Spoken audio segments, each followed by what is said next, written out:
السلام علیکم، آپ دیکھ رہے ہیں صاحبہ نیوز اور میں ہوں نائلہ بھٹی۔ شامل کرتے ہیں آج کی اہم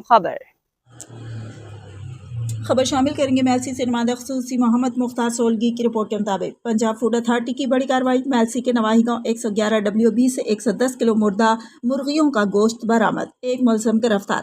پنجاب فوڈ اتھارٹی نے میلسی کے نواحی گاؤں 111 WB میں ایک بڑی کارروائی کے دوران 110 کلو مردہ برائلر مرغیوں کا گوشت برآمد کر لیا۔ کارروائی کے دوران موقع سے نواز نامی شخص کو گرفتار کیا گیا۔ گرفتار شخص نے بتایا کہ واحد منیر اور طاہر منیر اس غیر قانونی کاروبار کے مالک ہیں۔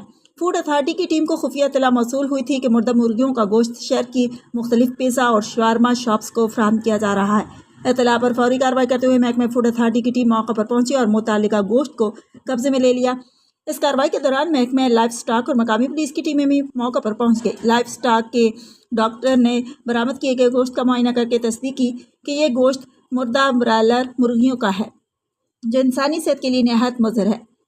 گرفتار ہونے والے نواز نامی ملزم نے انکشاف کیا کہ واحد منیر اور طاہر منیر اس مکروہ کاروبار کو ایک عرصے سے چلا رہے ہیں اور شہر کی مختلف فوڈ آؤٹ لیٹس کو یہ غیر معیاری گوشت سپلائی کیا جا رہا تھا۔ پنجاب فوڈ اتھارٹی کی ٹیم نے فوری طور پر برآمد شدہ گوشت کو طلب کر دیا اور گرفتار ملزم کے خلاف تھانہ مترو میں مقدمہ درج کر لیا ہے۔ ترجمان فوڈ اتھارٹی کے مطابق غیر معیاری اور مضر صحت خوراکی تیاری اور ترسیل میں ملوث افراد کسی قسم کی رعایت کے مستحق نہیں اور اس گھناؤنے کاروبار کے خلاف سخت قانونی کارروائی جاری رکھی جائے گی۔ پنجاب فوڈ اتھارٹی نے شہریوں سے اپیل کی ہے کہ وہ کسی بھی مشکوک سرگرمی کی اطلاع فوری طور پر متعلقہ اداروں کو دیں تاکہ انسانی جانوں سے کھیلنے والوں کو قانون کے کٹہرے میں لایا جا سکے۔